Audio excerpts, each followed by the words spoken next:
episode of Nichols RC Garage on the Bench. Today we're going to do a rig review of my Element Enduro Sendero chassis. This thing has seen multiple different bodies on it before. Right now I'm rocking the New Bright 2020 Bronco body. This was a body that my dad purchased. New Bright RC does toy grade RC trucks. This was about a $75 truck. It came with an outrageous underbody chassis, and it's a toy grade controller system. But you take the body off of it, do a little bit of modification, cut the original posts out of it, it makes a decent hard body for this scale of trucks. Now for this chassis, the Element Enduro chassis is a little bit longer of a wheelbase. I believe it's, don't quote me, but I think it's 113-inch wheelbase. But as you can see in the front here, the front wheels stick out a little bit, but I don't feel this is too much out of the realm of realism, because I know there's a lot of real off-road trucks, like with the Jeeps, where they will extend the front axle out so that they get better clearance and they can grab onto the rocks better before the bumper hits. But let's kind of go over this. This Bronco body, like I said, New Bright, was used by my father previously. He pretty much used it as is. I think the only modifications he made was he did some trimming on the bottom of the body to fit with his TRX chassis. I have left those same changes. I haven't done anything new to the body other than I did lower the wheel spare tire back down. He had moved it up so that way he had a little bit more clearance. Plus I believe he was using a TRX spare tire, which took up more space in the back. I ran it without a back bumper on one trip and found that it looked a little goofy. I found this old Element. This is actually the one that came with the original Sendero body, or Sendero body and chassis, and it fits perfectly because, as you can see, the spare wheel fits into this lower portion, which is supposed to be for your tow hitch or whatever. It works great with the mud flaps as well, and the roof rack kind of gets a very Defender type look to the back end of it. Modification wise, I've added a silver pinstripe. I also pin washed all the cracks and crevices of the body. Basically, that's where you take an ink wash and drip it down in there. Make sure you rub off any that's stuck on the higher portions. So it's essentially the shadows and dirt and depth that you find on a vehicle. So definitely around the door frame, the gas cap, you can see it here up in the upper portion above the front windshield. I tried to get it everywhere that you would normally run into finding dirt and dust, whatever. There's some back here as well. I added some custom stickers. I also had a sticker pack for some reflective stickers. So I added a couple here and here, some on the back bumper, and there is some here on the front bumper as well. I added these two as markers so I knew where to line up the bumper when I'm placing the body on. I did some custom paint work. I added the Nichols Garage logo on the side. I also added a symbol for my brother who passed away in 2024 this year. He was into trucking as well, so I added my own custom little symbol on the window to remember him by. Other than that, the only other major change was I took a roof rack that I was building for my son's trail runner, and we weren't satisfied with the design and shape of it, so I had kind of just been sitting on it for about a year, and I decided to finish it up because I found that it actually fits the large Bronco body very well. So I finished brazing up legs for it, and then I drilled them through the roof and attached it. So this thing is on here permanently. I gave it a quick black paint job similar to the bumper, which was previously in silver, which I'll get into later. But this gives my classic weathering techniques. I'll paint it black, and as I run the truck, I can scratch off the paint however it likes and makes it look realistic and weathered. That's about it for the body. Let's go ahead and, I did also I did have a custom bumper, excuse me, a custom license plate, and I created a license plate bracket for it to go on. I didn't like the way it just looked stuck directly on the vehicle. Obviously, most people put their license plate on some sort of a frame or a bracket. So I was looking at the Bronco, and there's actually a bracket that allows it to be hooked to the door, but hang over the door, so that way you could still open the door without having this mounted on either side, essentially blocking the door. So I custom built my own little bracket that's shaped exactly the same as the real life one. I used a cardboard piece to simulate it at first, made sure that everything lined up, made sure it was the right size, and I cut that out of extra plastic that I had. And then I stuck the license plate to it and super glued it to the body. So now I have a license plate bracket that matches the ones on the real 2020 Broncos. So underneath the body, I'll get this off and set it off to the side. Underneath the body is your typical Element Enduro Sendero chassis. However, I have done some modifications to this over the years. I got this chassis back in 2019. It was the Sendero regular before there was an SE or an HD package. So it came with the gray truck. I got it in 2019 for Christmas. My dad and brother also got trucks around the same time, so we kind of all got into driving our trucks around for the next couple seasons. Obviously, it came with 1.9 inch rims and the 4.19 inch General Grabber tires. Loved the Method rims that were on here. I've done some changes since then, however. I'll kind of go through a list of things, of upgrades and things that I've added to it. One of the first things I ordered was actually these power lead bracket here. So this ESC comes with 2 extra power leads so you can hook up various lighting kits or whatever. And I found this 3D printed piece that someone was selling online that you mount to the running trays here, and it allows it to hold these so you don't just have loose wires going all over the place, and you can plug your individual leads into. I really recommend this. However, if you're going to put it on, I recommend super gluing those leads in there. I do find that as you go to unplug, since I didn't super glue them, the plugs do want to slide in and out, and I end up having to push them back into place. Not a major deal. It's nothing superly annoying. I also did purchase a metal servo arm for the servo, which is currently installed.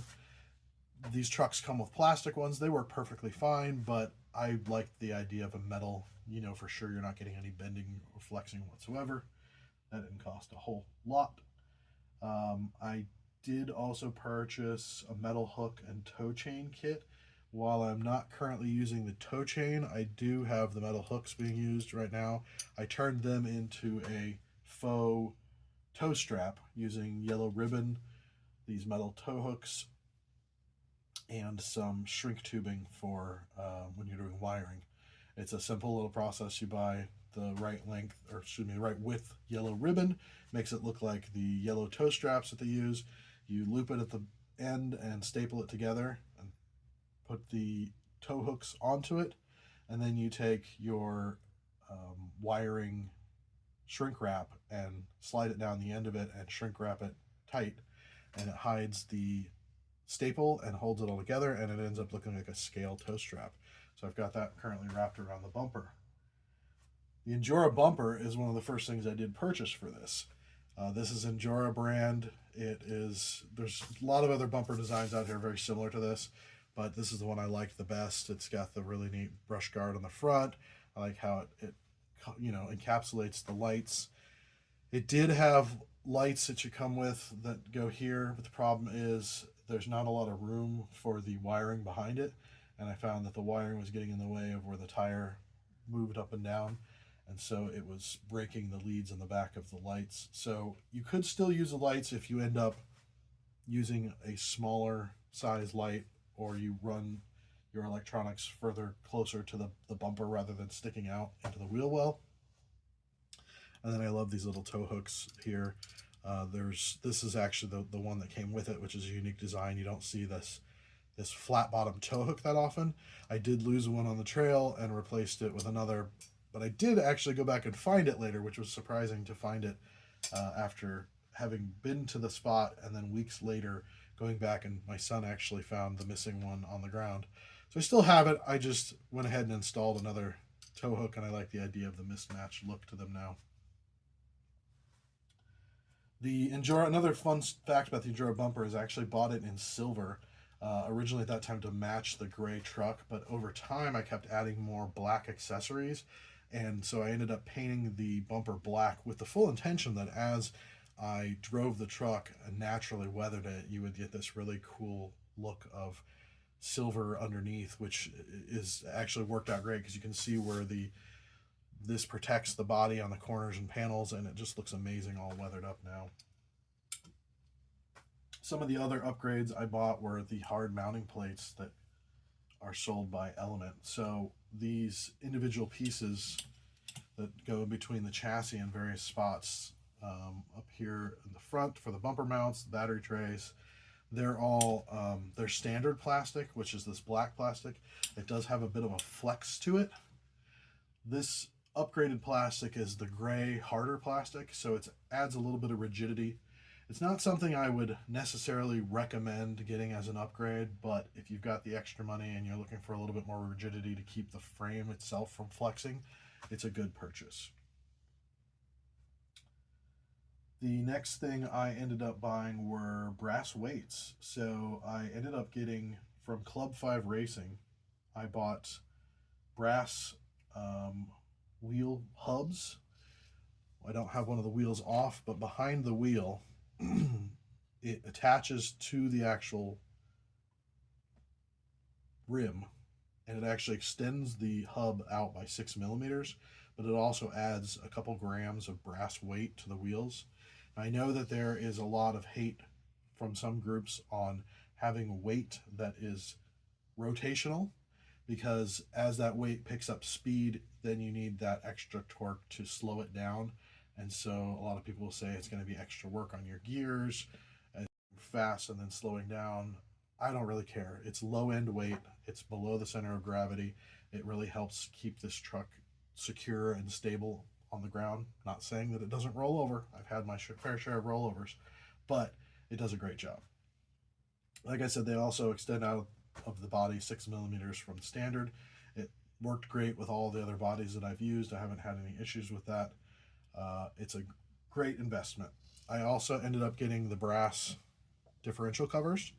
The differential covers on the standard Sendero are plastic, so over a couple years of use, they did wear down. I have not actually worn one down to where I've had a problem. I was able to still access the screws, but you can clearly see a huge difference between the worn down plastic and the brand new brass as I had them side by side. The brass has taken some damage, but it's holding in there steady. And again, it adds extra weight that is below the center of gravity. That allows your truck to stay stable when you're side hilling. I had also purchased these, I don't know if the camera can pick it up, but these amazing lug nut bolts for the rims. The standard bolts that most trucks come with are just your simple button head hex tool bolts. They're great. They come with everything that you get. Every single thing on here operates the same way. It's easy to have one tool that does everything. However, for the wheels, for that more scale look, I switched over to these lug nut screws. And what they do is they have a simulated lug nut head on them. The only thing that makes them different is you do have to use a special, really small socket tool in order to take them off. But since the only reason you take them off is if you're dismantling the entire rim itself, that doesn't happen that often. So I purchased a small tool at Menards. It's actually a little fold up tool. It has all the really tiny socket heads in them, and it also has some screwdrivers, some Torx bits. So it's a great tool to have around. Again, I don't use it that frequently, but you get that extra scale look of having these lug nuts like on a real truck. The other thing that I purchased through Club 5 Racing was their mud flap kit.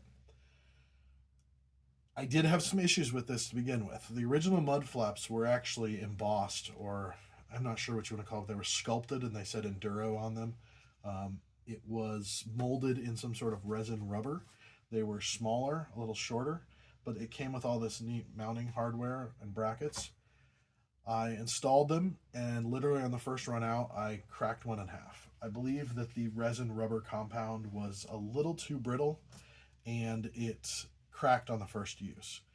I did contact Club 5 Racing. They did give me a refund, and I believe they took it off the market for about half the year. So they do still sell them now, but I believe they've come up with a better compound that doesn't, it is not as brittle. So I'm not discounting Club 5 Racing mud flaps. They're great. The only problem I have with them, they were a little too short, but their mounting hardware is amazing. So I ended up taking some extra rubber that I had found. Actually, my dad brought home from work. I'm not sure exactly what they use it for, flashing or something, but I cut out my own custom mud flaps and I mounted them on the same hardware.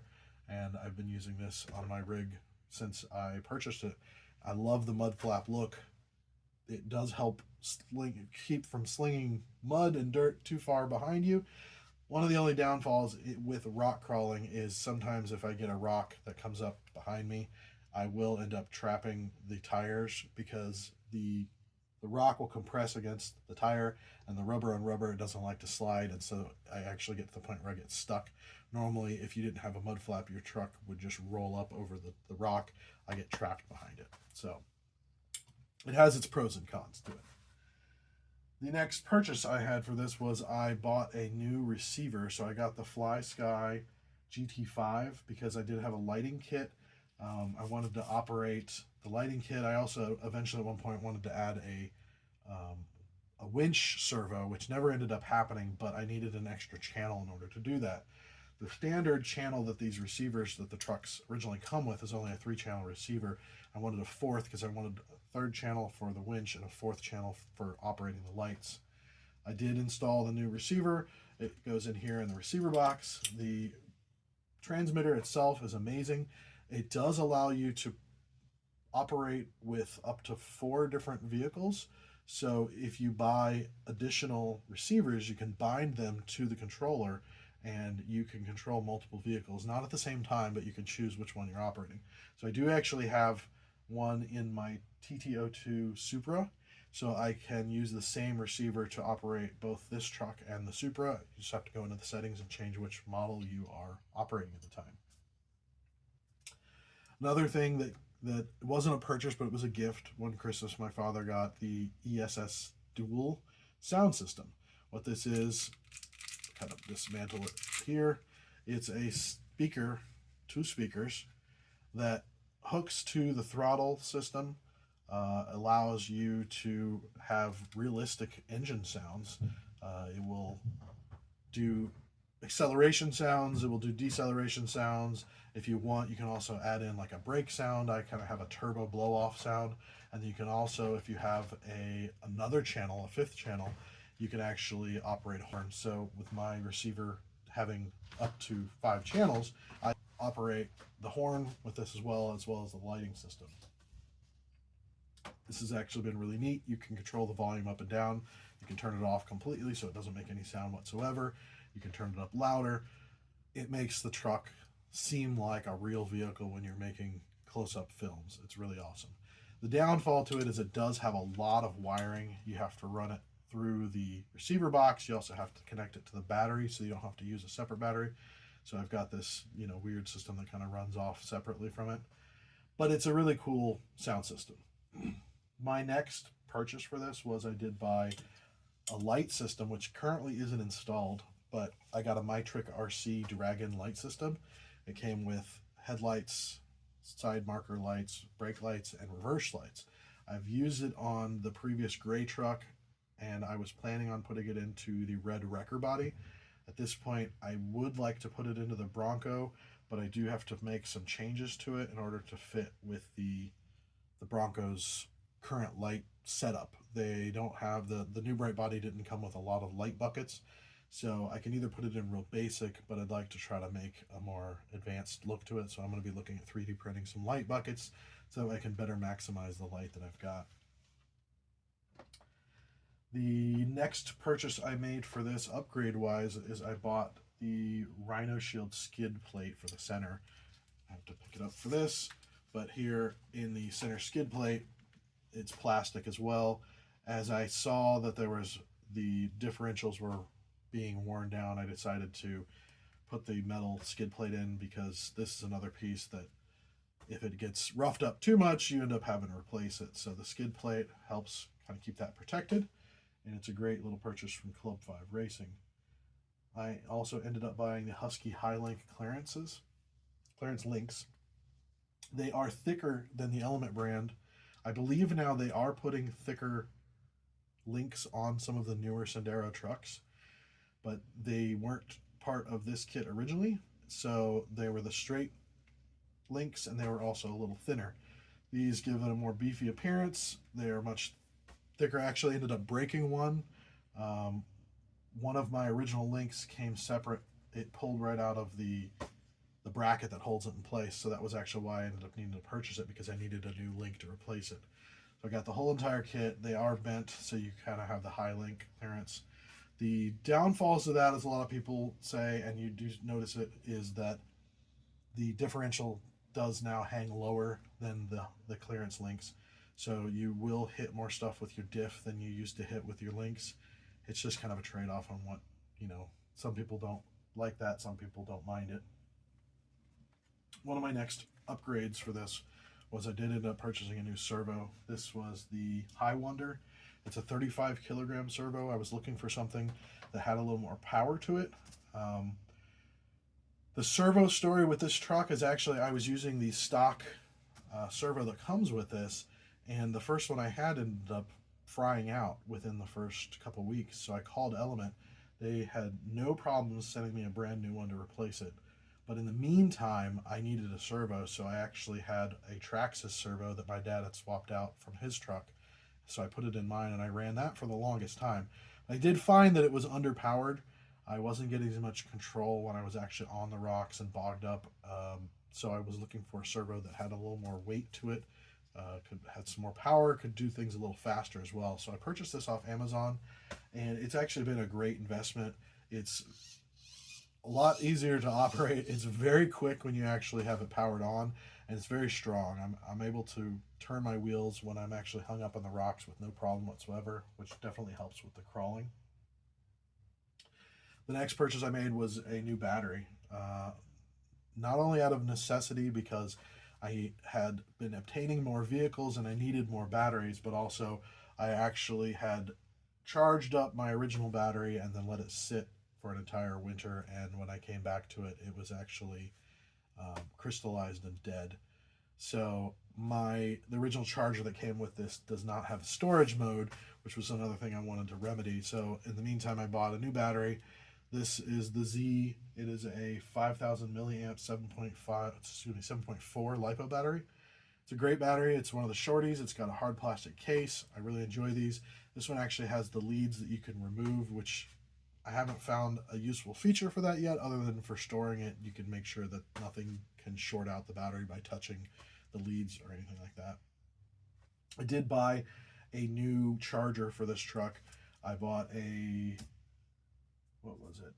HTRC C150 battery charger. So it does allow me to do balance charging, storage charging. You can discharge the battery. You can charge different types of batteries. It has a lot of different leads for different battery types. So it's been really useful. I love it. I did hear some people talk about that model has had some issues with fire hazard, but with any type of battery, it's always a good idea to make sure you're monitoring it while you're charging it. Don't set it and charge it overnight and forget about it. Always watch your batteries, folks. Some of the next things that I added to this. So I actually had some 3D printed parts that I made. These you can see here. These are shock mount stabilizers. They basically just connect using the current screws that hold the shocks in place, but it's a bar that keeps the shocks from flexing.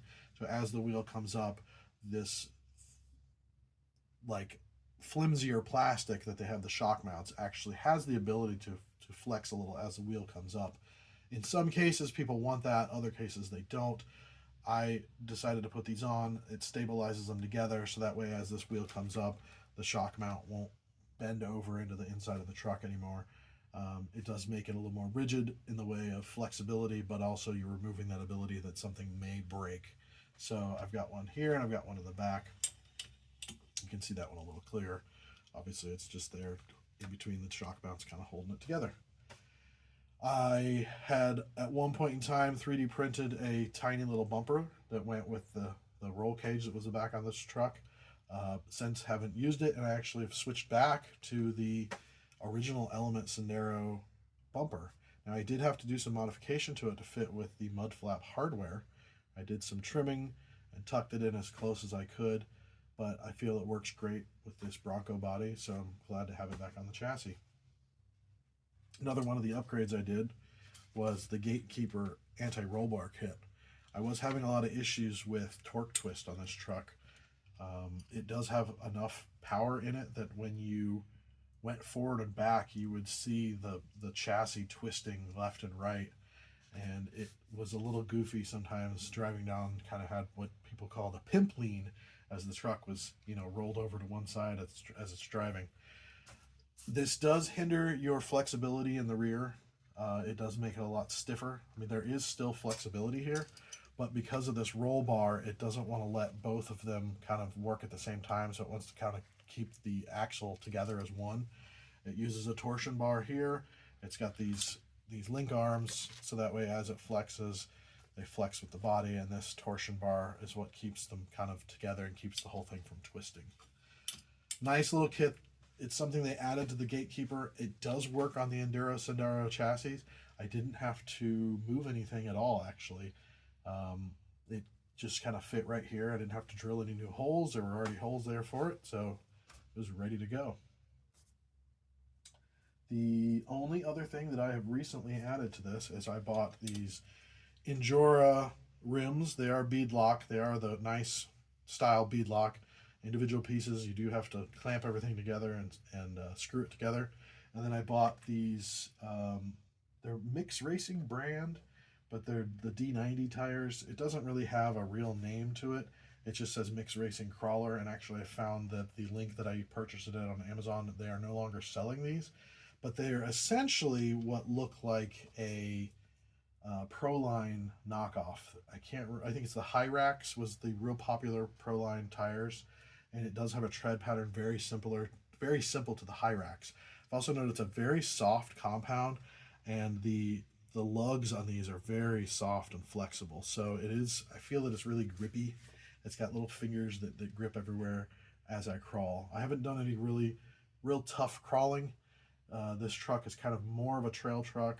We do some light rock crawling, but kind of in our area of central Ohio, there's not a lot of rock formations other than a couple areas near creeks and rivers. So I'd like to get this out into some real rock crawling at some point, but I'm never going to be, going up angles higher than 45 degrees or anything like that. This is more of a trail truck, especially with the big bulky body on it. But that's been some of the changes to this. The Element inner fenders, I purchased these for one of the other original bodies. It does work great with the original Sendero body. However, with the Bronco, things don't completely line up. It did come with a front and back in the kit, but I only installed the front at the time. I am going to look and see if the rears line up with the Bronco body, but I may end up having to custom fabricate some new inner fenders, because for the front fenders don't line up with the Bronco body, and they look a little goofy. They cut off here at the front too, and they kind of need to lead a little further down. The body is currently being held on by Velcro right here on the running boards. I know normally you like to have the rock sliders outside of the body. At this time, the rock sliders are actually directly underneath the body. The body doesn't hang any lower than the rock sliders, but it does hook onto the top edge with Velcro here. You'd think that only having this one spot, just the edge of the Velcro being the parts touching, but with 4 pieces, the strong Velcro, it actually, once you get the body on here, it is kind of hard to rip it off on its own. I did take the truck out and roll it over about 5 times. It did not have the body disconnect whatsoever. Now, when I was using the wrecker body, I did use magnetic mounts that are still here. I haven't moved anything on this since the red wrecker has been attached to it, so technically I could swap it out still with the red wrecker. I would just need to remove the bumper in order to get it to fit. The only other thing then would be is that these Velcro strips would now be sticking out, because on the red wrecker, the rock sliders do sit outside of the vehicle, so you would see the Velcro on here. I'm not sure that I'm going to be going back to the red rocker body anytime soon. It was kind of a project that was a mix between wanting to do something trail, wanting to do something scale, and wanting to do something kind of like a model. It has a lot of fragile bits to it. I found when I first took it out that I rolled it and broke one of the pieces. The wing that held up the flashing light on the type collapsed, and it needs to be glued back together. So I've kind of retired it for now. I'm not done with it. I would like to still get it into working shape. It needs a windshield. It needs side mirrors. I would like to put some sort of a light kit into it for the rest of the lights. But I think what it'll plan it to be is just something for like a show. If I take it to some sort of competition or something, I would use it as like the show body, and then I would actually have the Bronco for going out on the trails. So that is all the upgrades that I have done to this truck. Everything else is stock standard. I'm still using the standard motor, the standard transition, the standard transmission, excuse me, and the standard ESC. Shocks are the same. I have not had any problems with them whatsoever. I enjoy the Element system. They've got a great system. Um, their parts are amazing. The only other change I made is I did swap out the shock springs. I did buy a kit on Amazon that actually came with different varying levels of the shocks in the way of tension. I'm currently right now running the whites, which are a little softer. I wanted to have a little bit more body roll when it is on the ground. Other than that, this is my Enduro Sendero chassis by Element, team associated, with the new bright Bronco body. I enjoy running it around, and thank you for taking the time to see what's on the bench and check out my Bronco rig. Thanks for joining me.